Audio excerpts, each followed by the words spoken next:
الحمد لله نحمده ونستعينه ونستغفره ونؤمن به ونتوكل عليه ونعوذ بالله من شرور أنفسنا ومن سيئات أعمالنا من يهده الله فلا مضل له ومن يضلله فلا هادي له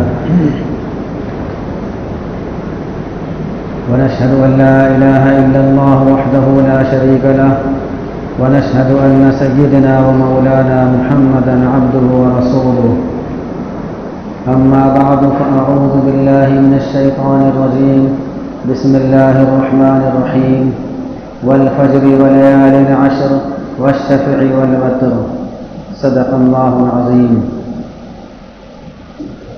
میرے محترم بزرگوں، اللہ تعالیٰ کا ہم سب پر بے حد کرم ہوا کہ اللہ تعالیٰ نے ہم سب کو بے شمار نعمتوں سے نوازا،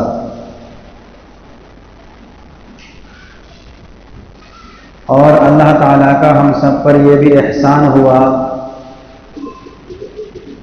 کہ یہ جو مہینہ چل رہا ہے یہ اشہر حرم میں سے شمار کیا جاتا ہے. 4 مہینے ہیں جن کو اللہ تعالیٰ نے اشہر حرم سے تعبیر کیا ہے.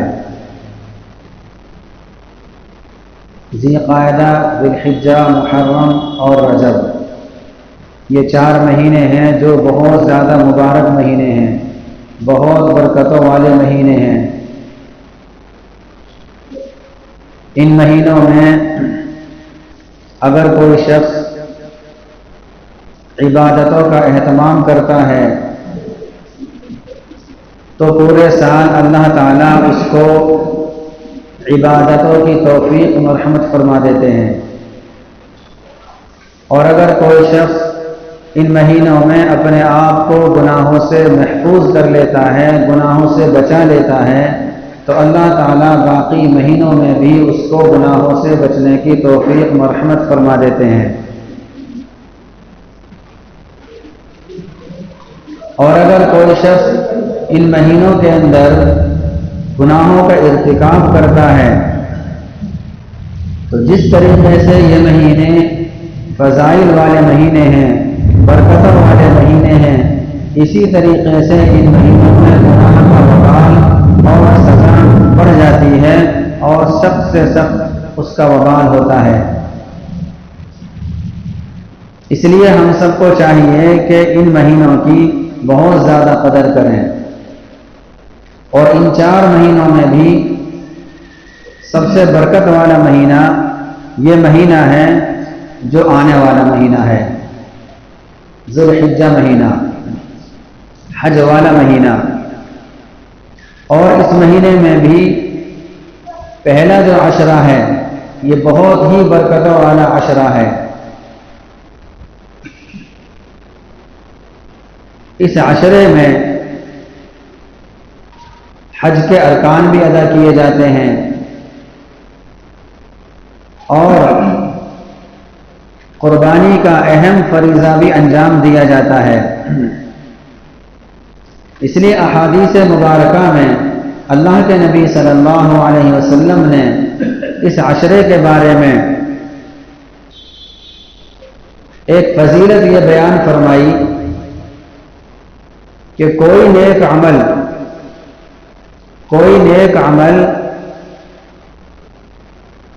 ان دنوں کے علاوہ اگر کیا جائے وہ اتنا محبوب اور پسندیدہ نہیں جتنا کہ ان ایام میں کوئی نیک عمل کیا جائے. یعنی ان ایام میں نیک عمل کی برکت، نیک عمل کا اجر یہ بڑھا دیا جاتا ہے. ایک روایت میں ہے کہ 700 درجے اضافہ کر دیا جاتا ہے. اسی طریقے سے دوسری روایت میں اللہ کے نبی صلی اللہ علیہ وسلم کا ارشاد ہے کہ ان ایام میں جو عبادت کی جاتی ہے وہ اللہ تعالیٰ کو بے حد پسندیدہ ہے اور بے حد محبوب ہوتی ہے دوسرے ایام میں جو عبادت کی جائے ان کے مقابلے میں.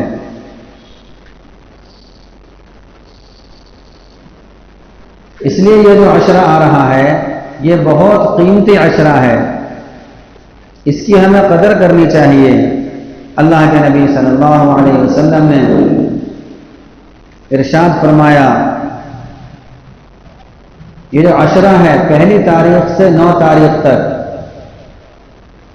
اس میں ہر دن کا روزے کا ثواب 1 سال کے روزوں کے ثواب 1 سال کے روزوں کے ثواب کے بقدر اجر ملتا ہے۔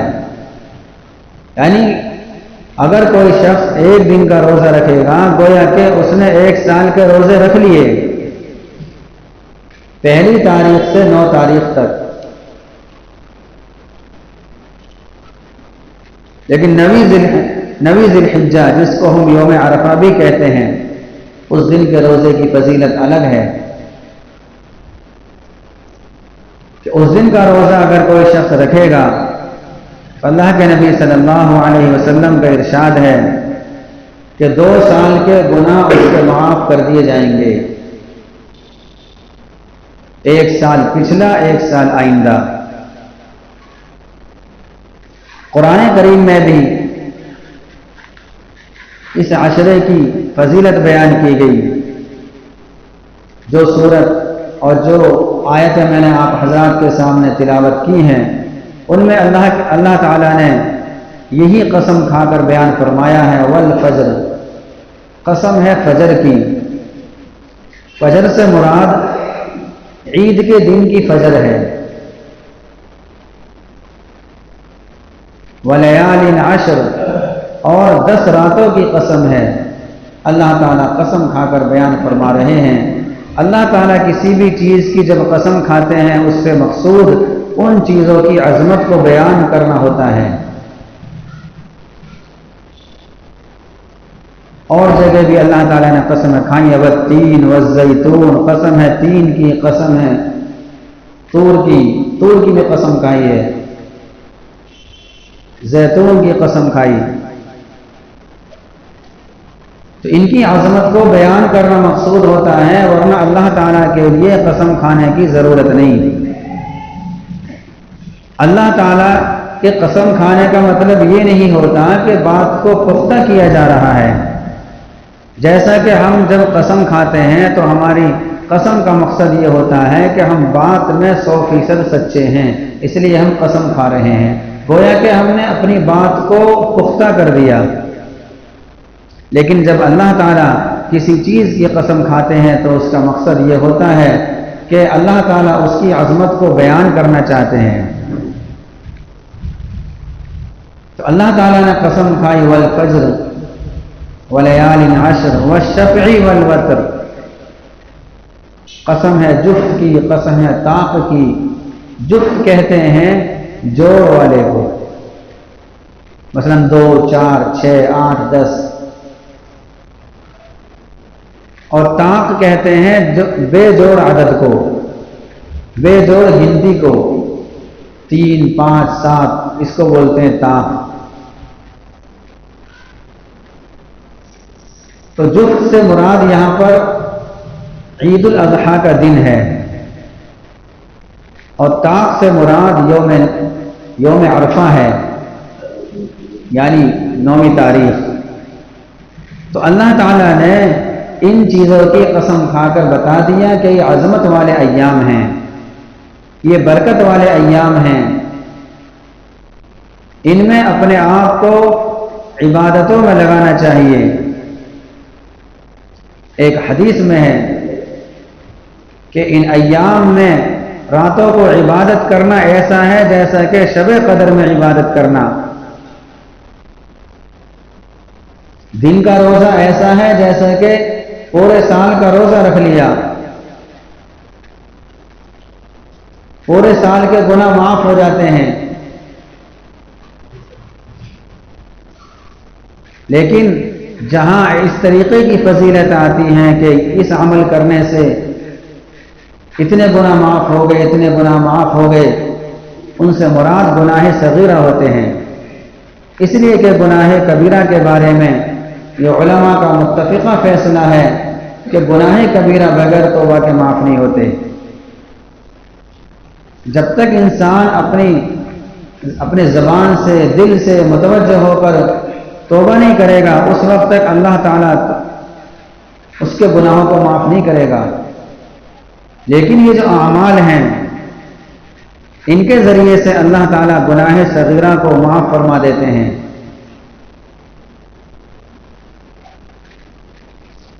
اسی طریقے سے ایک اور عمل کیا جاتا ہے کہ جن حضرات پر قربانی واجب ہے یا جن حضرات کا قربانی کرنے کا ارادہ ہے، ان کے لیے ایک مستحب عمل یہ ہے کہ چاند دیکھنے کے بعد بال نہ کٹائیں، ناخن نہ کٹائیں۔ یہ ایک مستحب عمل ہے، اور یہ صرف انہی لوگوں کے لیے ہے جن کا ارادہ قربانی کرنے کا ہے، اور جس شخص پر قربانی واجب ہے اس کے لیے قربانی کرنا ضروری بھی ہے۔ باقی لوگوں کے لیے یہ عمل نہیں ہے۔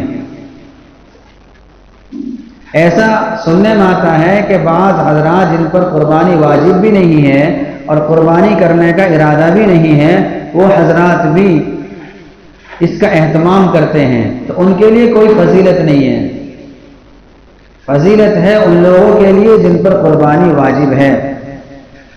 تو یہ بھی مستحب عمل ہے، یعنی اگر کسی نے ایسا نہیں کیا، چاند دیکھنے کے بعد بال کٹا لیے، ناخن کٹا لیے، تو قربانی پر کوئی فرق نہیں پڑے گا اور نہ کوئی گناہ ہوگا۔ اس لیے کہ مستحب کہتے ہی اسے ہیں کہ کرے تو ثواب، نہ کرے تو کوئی گناہ نہیں۔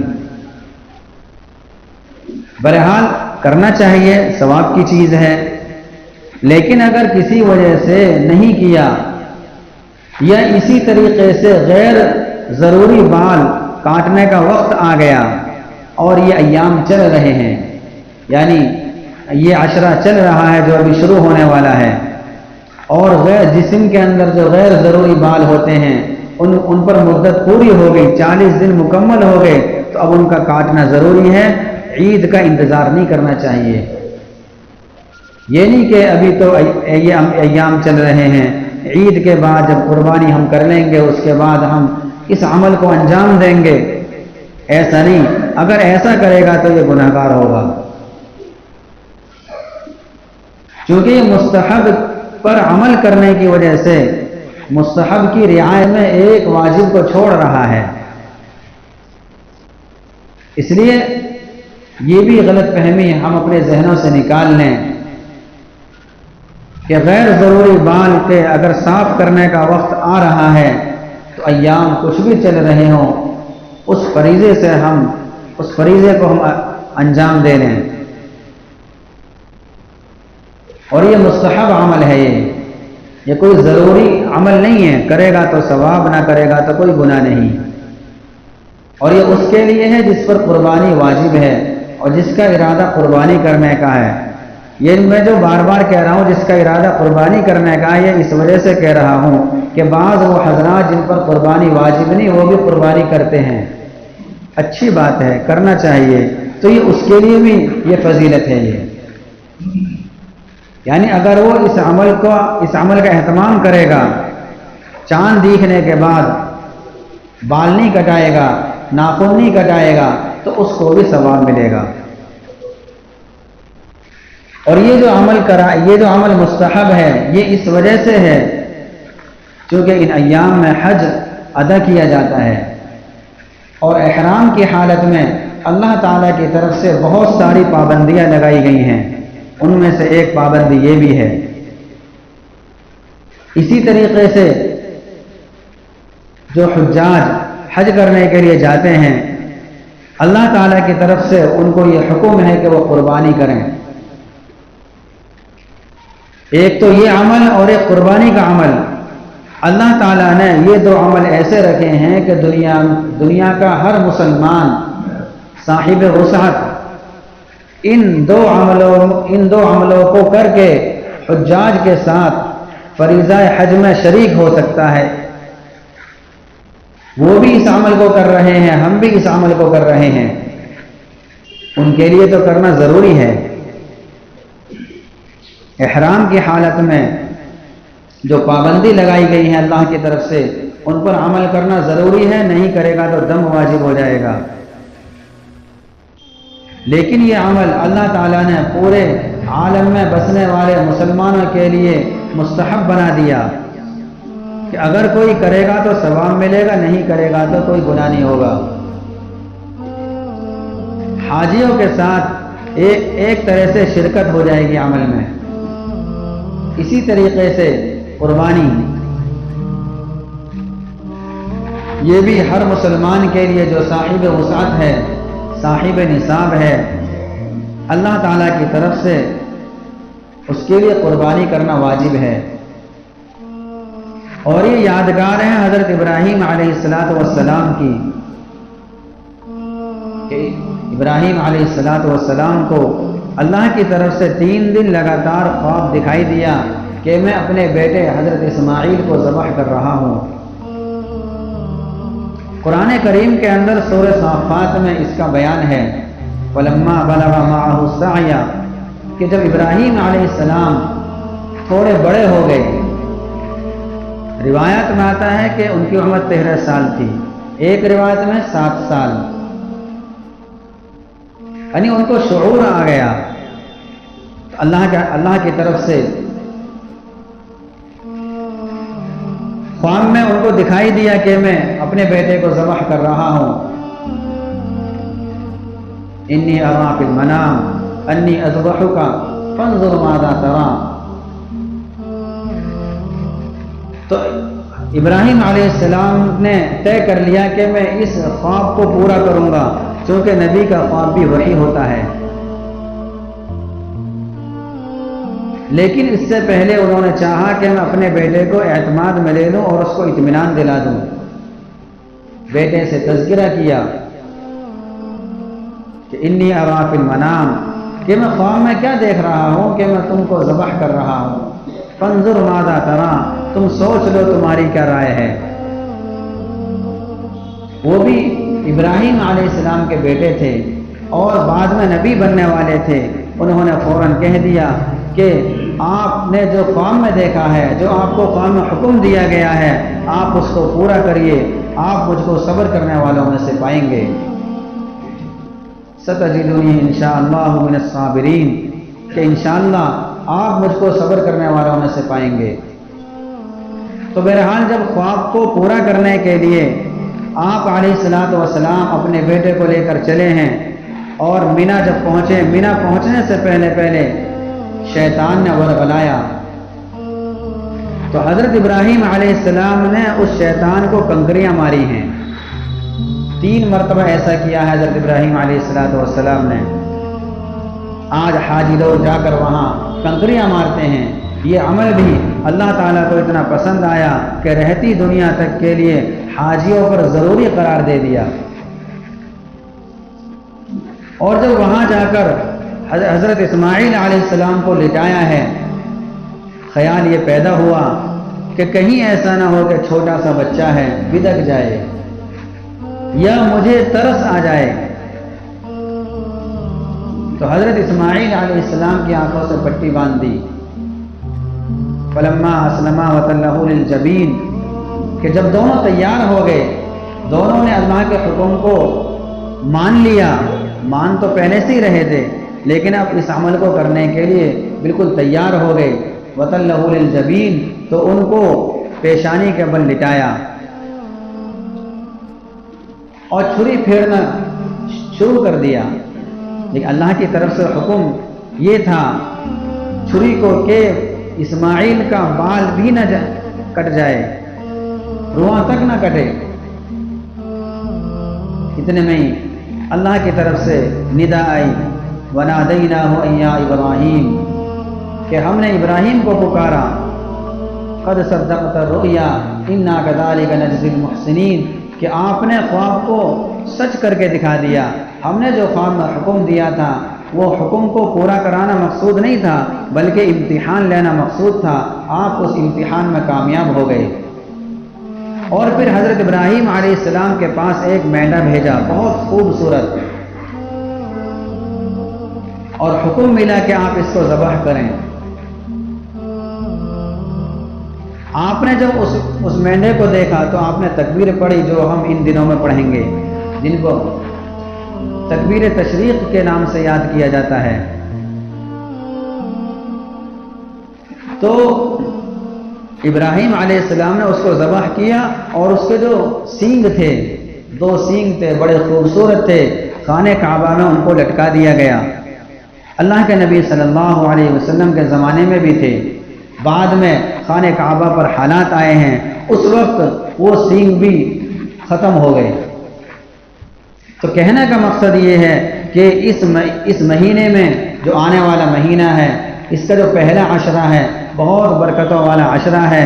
اس وجہ سے ایک تو اس میں قربانی کا فریضہ انجام دیا جاتا ہے اور اس عشرے میں حج کا فریضہ انجام دیا جاتا ہے، تو اس وجہ سے یہ عشرہ بہت زیادہ برکتوں والا ہے۔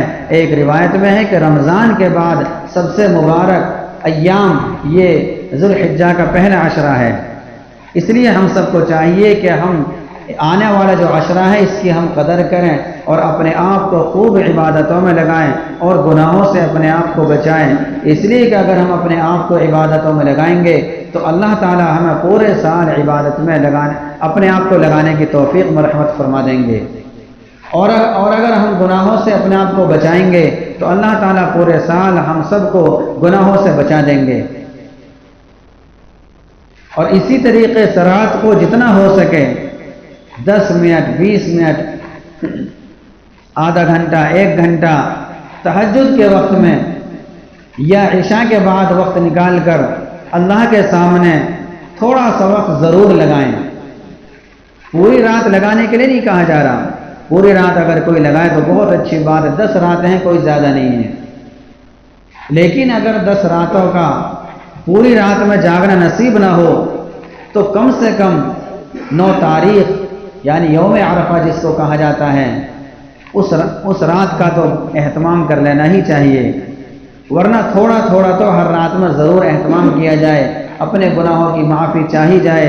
بہت ساری ضروریات ہیں ہماری کہ ہر انسان ہر بندہ خود جانتا ہے کہ وہ کن حالات سے گزر رہا ہے، جب خود دعا کرے گا تو اس کی دعاؤں میں تاثیر ہوگی، کیونکہ مریض کو اپنے مرض کا خود پتہ ہوتا ہے کتنی تکلیف ہو رہی ہے، دوسرا تو دیکھتا ہے صرف، زیادہ سے زیادہ اس کو تسلی دے لے گا، زیادہ سے زیادہ یہ کہہ لے گا ہاں بھی بہت بڑا مرض ہے اس کو، لیکن جس کو تکلیف ہوتی ہے اس کو پتہ چلتا ہے کہ ہاں کتنی تکلیف ہو رہی ہے۔ اس تکلیف میں جب اللہ کے سامنے روئے گا تو اللہ تعالیٰ اس تکلیف کو دور ضرور کرے گا۔ اللہ تعالیٰ کو شرم آتی ہے اس بات سے کہ میرا بندہ میرے سامنے دعا کرے اور میں اس کی دعا کو قبول نہ کروں۔ اب اگر کوئی اللہ تعالیٰ سے نہ لے تو یہ اللہ تعالیٰ کی دین میں کچھ کمی نہیں بلکہ ہمارا ہی قصور ہے، ہماری کوتاہی ہے۔ یہ اللہ تعالیٰ وقتاً فوقتاً ہمیں ایک طرح کا سیزن عطا فرماتے ہیں کہ آ جاؤ میرے دربار میں، آ جاؤ مجھ سے مانگنے کے لیے، اپنی حاجتوں کا مجھ سے سوال کرو۔ تو اس لیے ہم سب کو چاہیے کہ ہم اللہ تعالیٰ کے سامنے خوب روئیں دھوئیں، اپنے گناہوں کی معافی مانگیں۔ جو یہ حالات ہم پر آ رہے ہیں، دن بدن حالات میں سختی ہوتی جا رہی ہے، عبادات کے اعتبار سے، دین کے اعتبار سے، کاروبار کے اعتبار سے، الغرض دنیا کے اعتبار سے سختی ہوتی جا رہی ہے، خاص طور سے ہم لوگ اس کا نشانہ بنتے جا رہے ہیں۔ یہ صرف اس وجہ سے ہے کہ ہمارے اعمال میں کوتاہی ہوتی جا رہی ہے۔ اللہ تعالیٰ نے یہ ہم سب کو موقع دیا ہے، اس لیے ہم اس کی قدر کریں اور اپنے حالات کو ہم سدھار لیں۔ اللہ تعالیٰ ہم سب کو ان تمام باتوں پر عمل کرنے کی توفیق نصیب فرمائے۔ آمین۔ وآخر دعوانا الحمد للہ رب العالمین۔